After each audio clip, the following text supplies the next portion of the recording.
Hello and welcome to the channel. Today we're going to be taking a look at the venerable and often criticised Messerschmitt BF110 Zerstorer. Widely viewed by the Luftwaffe and Allied Air Forces as a design failure due to suffering high losses when operated during the Battle of Britain as a long-range bomber escort, where it proved vulnerable to the Spitfire and Hurricane. Originally conceived as a multi-role heavy fighter with the express purpose of being able to clear the skies of enemy fighters ahead of the approaching bomber forces, on operational deployment during the Battle of Britain, it was used in close range to the bombers, under the assumption it would provide mutual protection and be able to defend itself against attacking fighters. This, however, only exacerbated its greatest weakness, which was poor acceleration when compared with single-seat fighters of the time. Although the 110 was faster than the Hurricane and only slightly slower than the Spitfire, when deployed as a close escort of bomber formations, it was easy prey for the RAF, who had the advantage of knowing when and where the German formations would appear and at what altitude,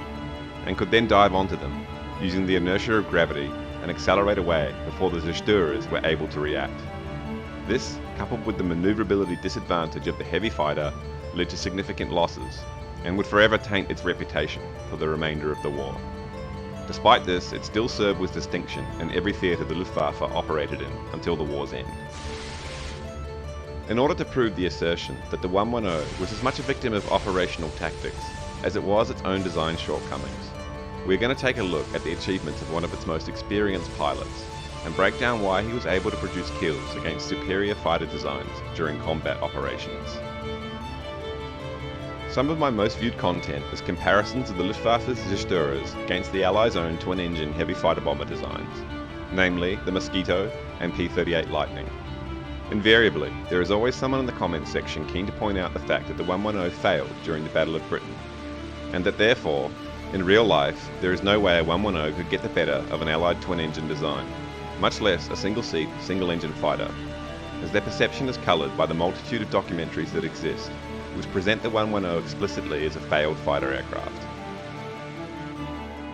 However, upon examining the historical record, there are numerous Zerstorer pilots who achieve kills against the superior technology employed by their foes,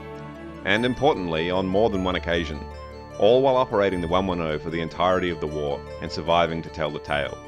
Thus, the assertion that, in real life, a Zerstorer could never get the better of an Allied design is simply incorrect. I've chosen to showcase Hans Joachim Jabs, as he was a genuine Zerstorer ace as both a day and night fighter, all while flying the BF110, including during the Battle of Britain campaign, where it's widely agreed upon that the 110 was a failed design philosophy,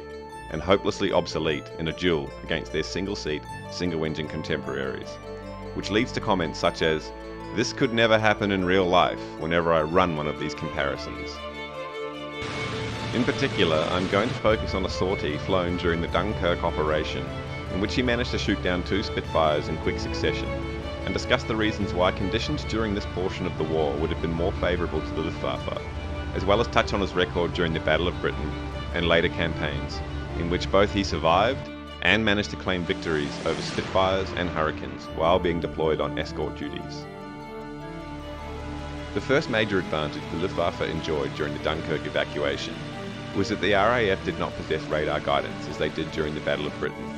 which would have afforded the Luftwaffe pilots a greater chance of being able to ambush their adversaries and gain advantage through the element of surprise. As in all warfare, if you can wrest an advantageous position, then you can effectively mitigate any technological inferiority your equipment may possess.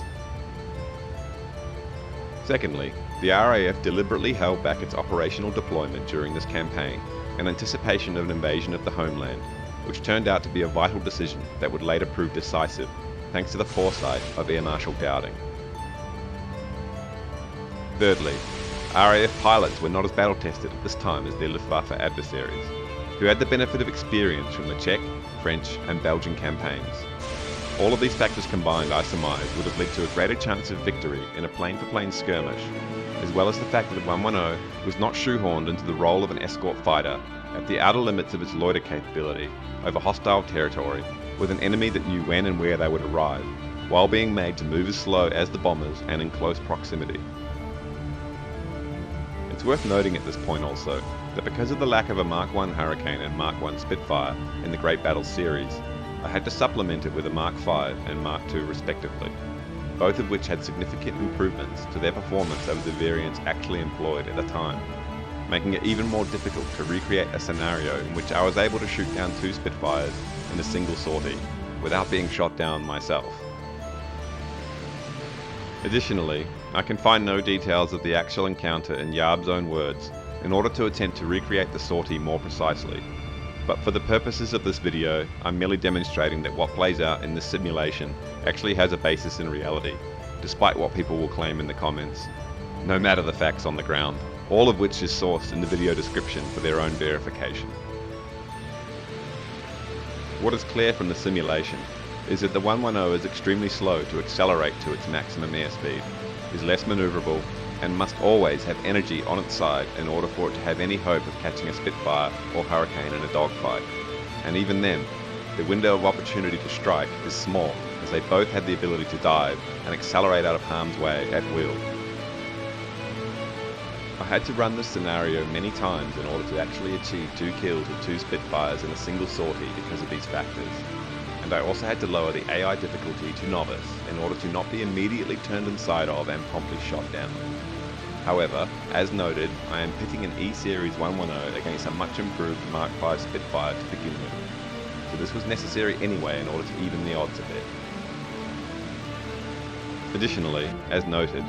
RAF pilots were relative novices at the time, and pulling a high G turn as tight as the Spitfire is infamously capable of requires a high degree of bravery and skill to fly on the outer edge of the performance envelope on the brink of blacking out that was likely lacking at the time. This is a factor sim pilots are often blissfully unaware of when considering the capabilities of an airframe, as we are not subjected to these forces and only have a visual indicator of when we are about to black out, and no real-world consequences for getting it wrong. While your airframe may very well be capable of turning harder and tighter, your experience, physical conditioning, and bravery may not be. Think about the forces you are subjected to on a roller coaster ride, which are only a fraction of what a fighter pilot experiences during combat maneuvers. Your senses are overwhelmed with input, your gut is wrenching, heart racing, and nobody is even trying to kill you during this time. You are safely anchored into the vehicle as it goes on a predetermined path. Not so for a fighter pilot during these types of engagements.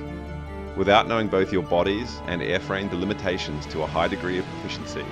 you are not able to extract the last inches of performance that the aircraft is capable of. This can only come with experience, and that can only come with time, and during a war, that only comes if you can survive. Similarly, when driving a performance car, your bravery and skill more often than not runs out a long time before mechanical grip of your tyres and chassis does, and the performance you can extract from a vehicle on a circuit greatly varies from driver to driver. It was no different during the war.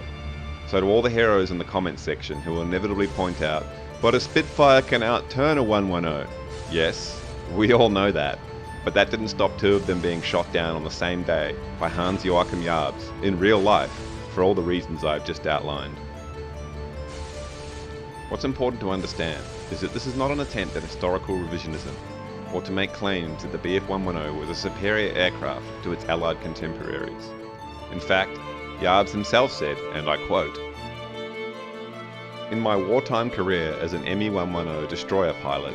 the unit which had the greatest significance for me was without a doubt the Sharksgruppe. When I joined this Gruppe, so named because of the distinctly painted shark's mouth on the noses, morale was very high, and we did extremely well in the fighting over France and Belgium, myself accounting for 4 French fighters and 2 RAF Spitfires. However, in common with all destroyer units which took part, our losses were heavy in the fighting over England. During my 510 missions as a fighter pilot, I developed the greatest respect for the Spitfires and Mosquito night fighters of the Royal Air Force, and for the defensive armament of the Boeing Fortress bombers." These are the words of a man who was keenly aware of the limitations of his aircraft, and had a cautious admiration for his adversaries. In fact, Jabs would later go on to down another 6 Spitfires while flying escort missions in the Battle of Britain, as well as 4 Hurricanes, then 2 more Spitfire Mark IXs in 1944 over Holland, when ambushed upon returning to base in Arnhem, all in a single sortie while being outnumbered. Then formed an unlikely friendship with one of the RAF pilots he shot down, which lasted until his death in 2003. The purpose of this video essay is to present the proof that the implausible is not only possible, it actually happened, in reality. That while this is a computer simulation that is an approximation of performance characteristics of aircraft, being able to shoot down a superior aircraft with the use of skill, tactics, and of course a healthy dose of luck has grounding in the real world, as these improbable and seemingly impossible events did actually occur. If you enjoyed this content, don't forget to subscribe, like, and share. Thanks for viewing.